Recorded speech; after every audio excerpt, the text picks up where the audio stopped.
एक सुंदर गांव बसा हुआ है। वहां लोग अपने मेहनत के द्वारा ही अन्न की उपज करके अपना जीवन निर्वाह करते हैं। पशुपालन और कृषि उनके जीवन का अभिन्न अंग है। वो मनोरंजन के लिए ताश खेलते हैं, मुर्गियों का युद्ध कराते हैं और महिलाएं टोकरी बनाना, जुड़ा बनाना आदि छोटे मोटे लघु उद्योग का कार्य करती है।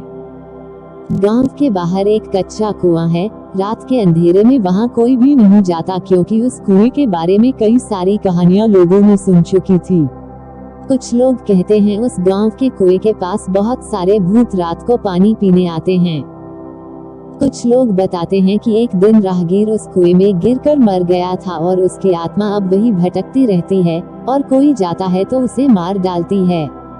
न जाने कितनी ही कथाएं उस कुएं को लेकर बनाई गई थी, किंतु कोई भी व्यक्ति शाम के बाद उस रास्ते नहीं जाता और न ही उस कुएं के पास।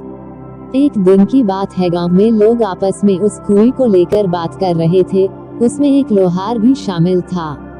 उसने सभी की बातों को काटते हुए कहा कि भूत नहीं होता और मैं भूत को नहीं मानता हूँ।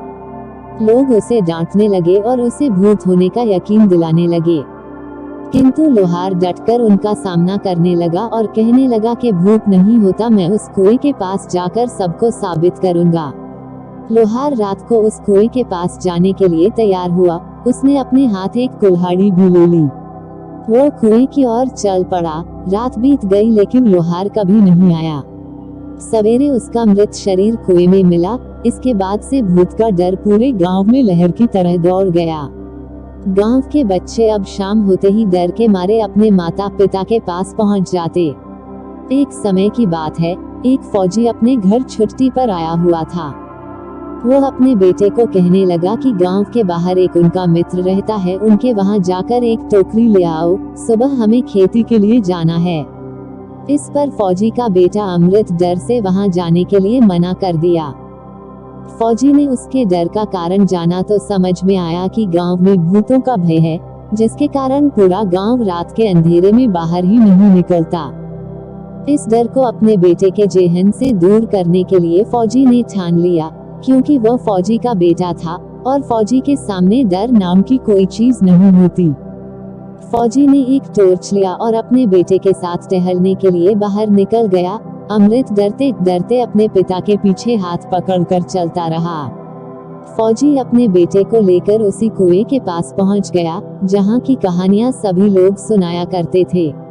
फौजी ने चारों तरफ टॉर्च मारकर देखा, वहां पर कोई नहीं था। अमृत को उसने बोला, देखो यहाँ कोई है। लोग यूं ही डरते हैं और बच्चों को भी डर आते हैं। किंतु दूसरे क्षण कुएं में से किसी के तेजी से चढ़ने उतरने की आवाज सुनाई दी। इस पर फौजी ने कुएं में टॉर्च मारकर देखा और अमृत को दिखाया, देखो कुछ नहीं, इसमें ढेर सारी पक्षियां हैं जो हमारे यहाँ मौजूद होने के कारण वह सतर्क हो रहे हैं। अब धीरे धीरे अमृत का भय टूटने लगा और उसने अपने पिता का हाथ छोड़ दिया। अमृत निडर होकर वहां घूमने लगा। उस दिन के बाद अमृत निडर हो गया था। वो रात को भी उस कुएं के पास चला जाया करता था। धीरे धीरे उसके गांव से उस भूत के भय का भी अंत हो गया। लोगों के सामने अब भूत की केवल कहानियां ही थी।